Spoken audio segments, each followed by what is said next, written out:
they say that, becoming a millionaire and net worth, becoming a millionaire, it's the same thing. It's a slow death. Like that used to be the goal. Everybody's goal. It was my goal. How do I become a millionaire, become worth $1 million?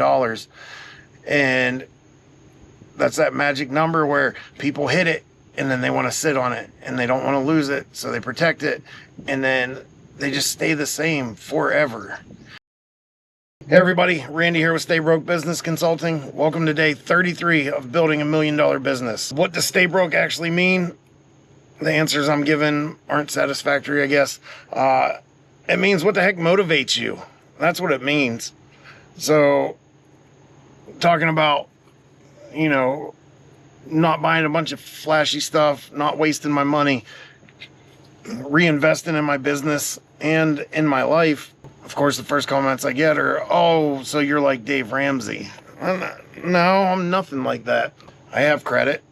I have some loans right now. We built this business off credit. I didn't have any money to build anything.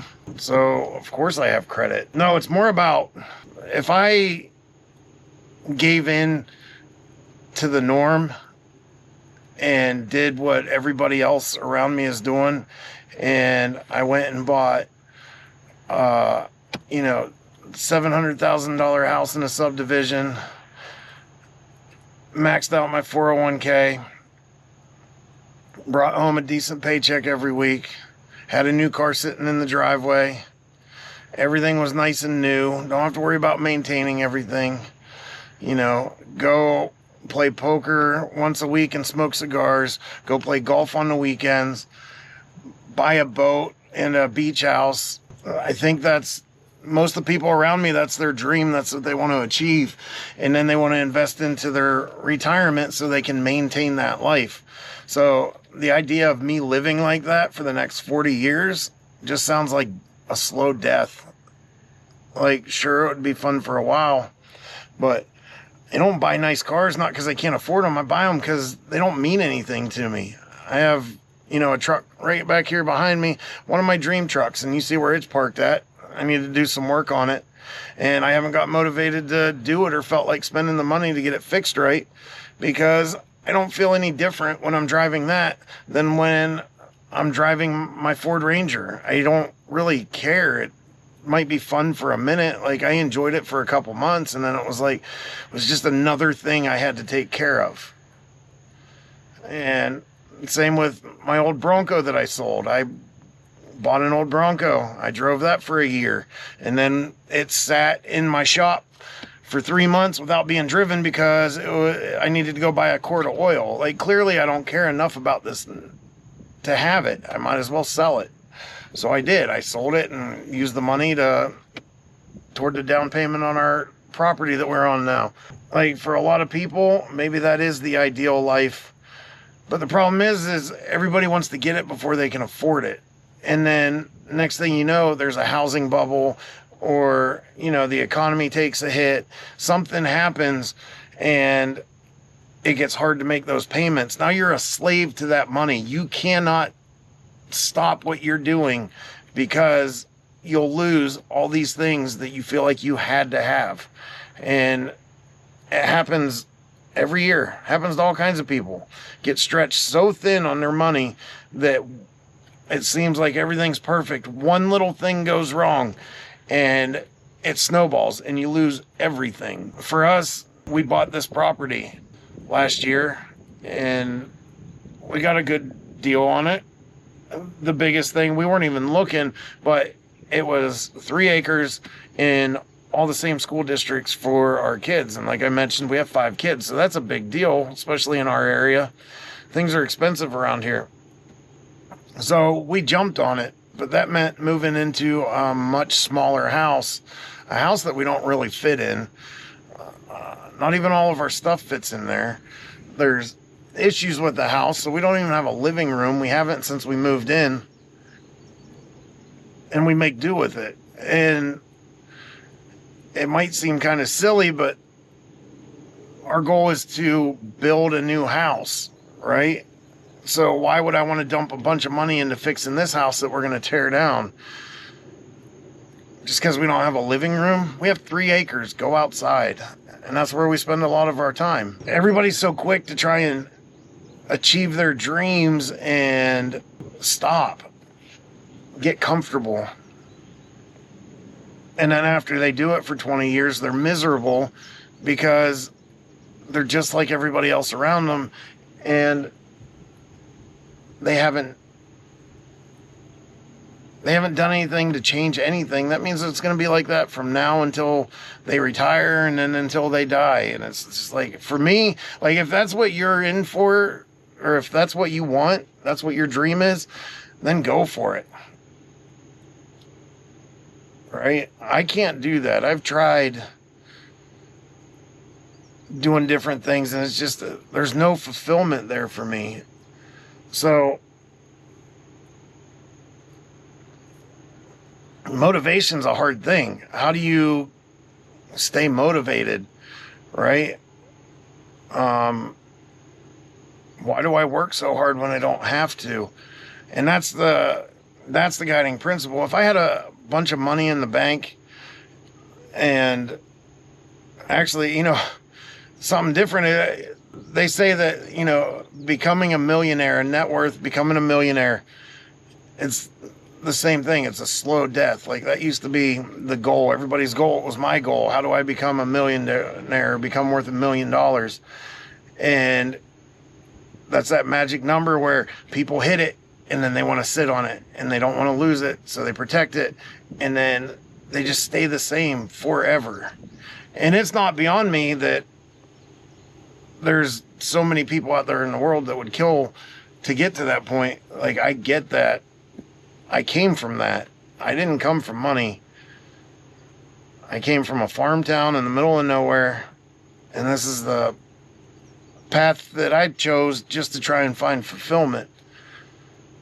So you want to be an entrepreneur, you want to build a business and grow that business. Figure out what your motivation is and get used to being a little uncomfortable. I know that if I end up with money in the bank and we're not struggling to pay our bills at least a couple times a year, and you know, I could absolutely go ahead and afford to build a new house right now.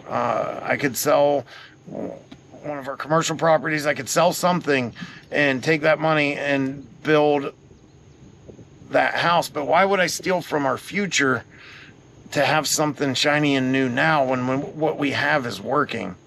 And then what am I even working for is what I keep trying to get at, I guess.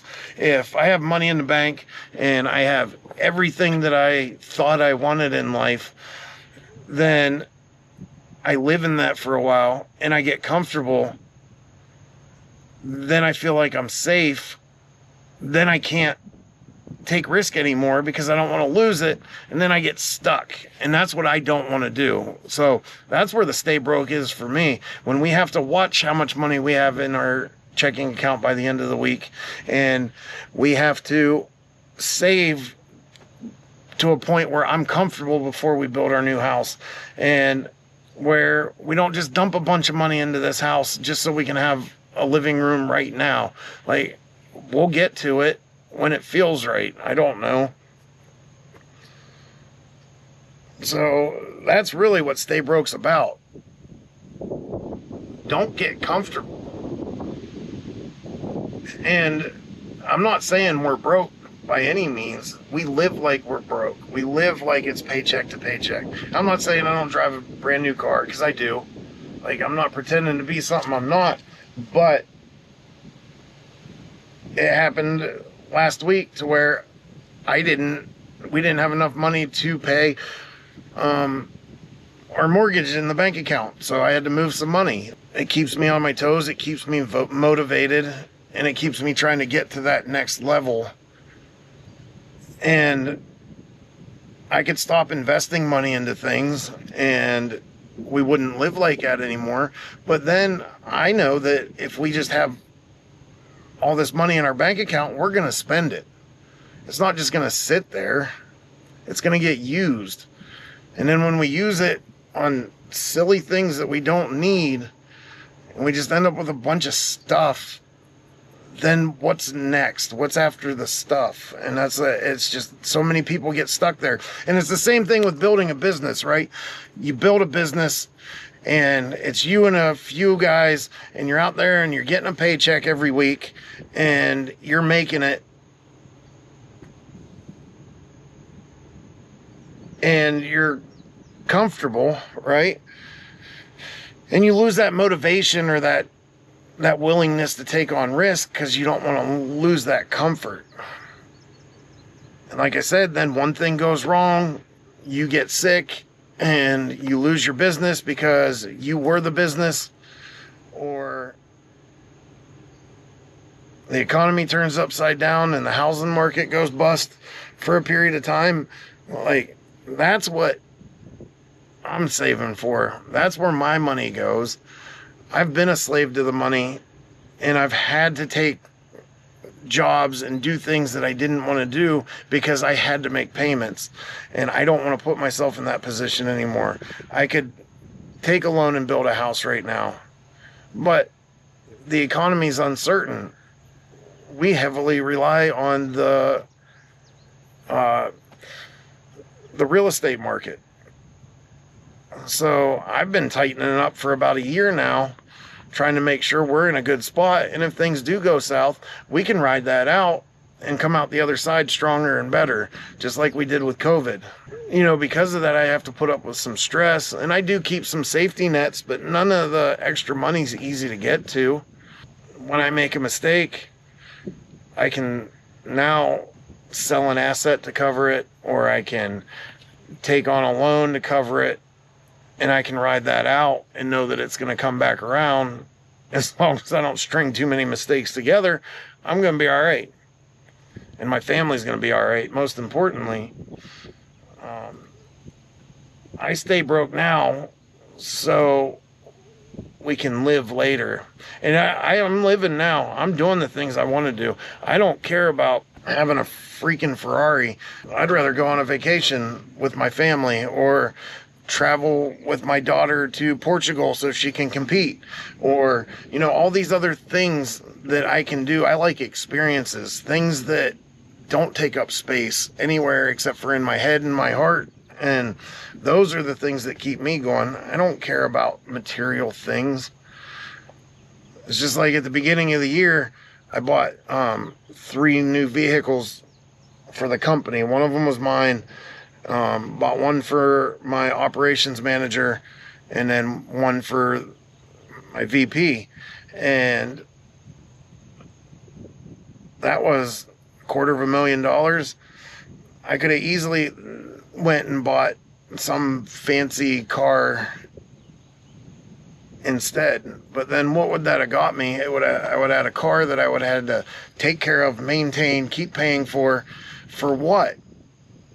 To look cool? Clearly I'm not worried about that. But instead what I got was a nicer truck than I've ever had to give to my operations manager, who is busting his butt to hit the goals that I put in front of him and running my company the way I want it so that I can keep doing other things. And he makes sure that I get a paycheck every week. So why wouldn't I get him a nice truck with the comfort features that he's in, 800 miles a week just driving around our area? Like, that's a lot of time to spend in there. People keep asking what stay broke mean. That's it. That's what we're about.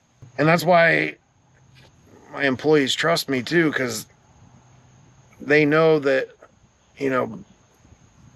last year, so here's another example. Last year, I updated the whole fleet, right? And I was having transmission issues with my car, but I said I will not buy myself a new car until every crew in the field has a new truck. That's what we did. And then I wasn't even going to get one, but we were able to put it together in a deal, and they gave me enough on my trade-in that I was happy that I bought it at the same time as the other two, the last 2 that I needed to buy. And because of that, I'm not being judged at work. I'm not being judged by my employees, which people say shouldn't matter, but it matters to an extent, right? Because they're the ones that are producing for me. And if they think they're out there busting their butts and all I'm doing is spending the money on myself, then why do they want to work as hard as they can for me? But if they know that they go out there and bust their butts and we hit our goals, they get bonuses, they get, new trucks to drive around every day, they get vacations. We're getting ready to go on a big mountain trip here in a couple weeks where the whole company and their families go. Like, we do all kinds of stuff, meals and gifts around the holidays, and just whatever we can do to make them feel like what they contribute is absolutely appreciated. I'm not Dave Ramsey by any means. Find your motivation, right? There's lots of other people saying kind of the same thing that I am. Like, I'm not saying anything new or profound. I'm just telling you guys what works for me and where my experiences have led me. But I'm a firm believer that nobody says or does anything new. They just do it a different way. And sometimes it gets different results. Sometimes it doesn't. And, if what motivates you is some juiced up musclehead with too much fake testosterone screaming at you about how worthless you are to get motivated, then go that direction. That's just not my cup of tea.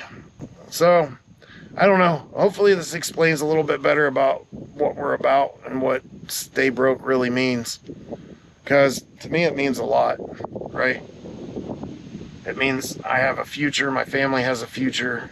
Even if something was to happen to me tomorrow, my family has security, as well as all my employees. That's what Stay Broke's about. So, I guess this is another lawnmower talk. I'm doing it on a Friday because we have 20 family members flying into town today. So I had to get some yard work done because I haven't convinced myself to hire somebody to cut my grass yet. So we're still dealing with that. But I hope you guys heard it. I hope a lot of people stay to the end on this one and really understand what we're talking about. Hope you get something out of it. Like, follow, subscribe, and as always, stay broke.